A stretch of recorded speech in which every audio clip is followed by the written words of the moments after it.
Hello সোনা, কি রান্না করছো তুমি? বালের আগা। ওটাও কি রান্না করা যায়? হ্যাঁ, ধনে ঝোল, বিচির কষা সব রান্না করা যায়। তুমি কি খাবে? হ্যাঁ, কি বলো কি তুমি এইসব? এই জন্য তোমার বাড়ির কুকুরের দুটো বিচি পাওয়া যাচ্ছে না। তুমি ওই বিচিগুলো কি করেছো?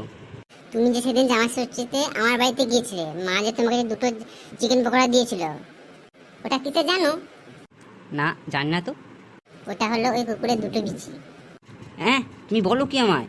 তোমার মা এটা করতে পারলো? আমাকে দুটো কুকুরের বিচি খেতে দিতে পারলো? তুমি যে ওই দুটো বিচিগুলো চেটে চেটে খেয়েছো। আমি জানলে খেতাম না যে ওই দুটো বিচি ছিল।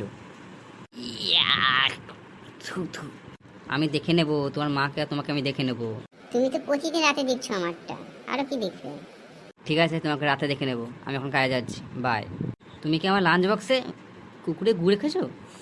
কারণ তোমাকে তো বিশ্বাস করা যায় না। তুমি আমাকে কুকুরে বিচি খাওয়াতে পারো, আরো কি কি খাওয়াতে পারো। আমাকে তুমি এটা বলতে পারলে? আজকে রাতে কি রান্না হবে? আমি ভাবছি তোমার দুটো বিচি খুলে কষা করবো। তাই না? কি রে বোকাচোদা মহিলা, তোর আজকে গান মাসে দাঁড়া। ছেড়ে লাগছে আমার, ছেড়ে দাও, ছেড়ে দাও।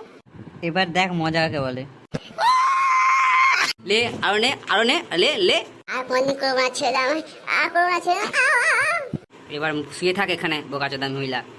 মা, মা, আমি আর এরকম করবো না মা। বিয়ে আমি আর করবো না, আমাকে ছেড়ে দাও মা।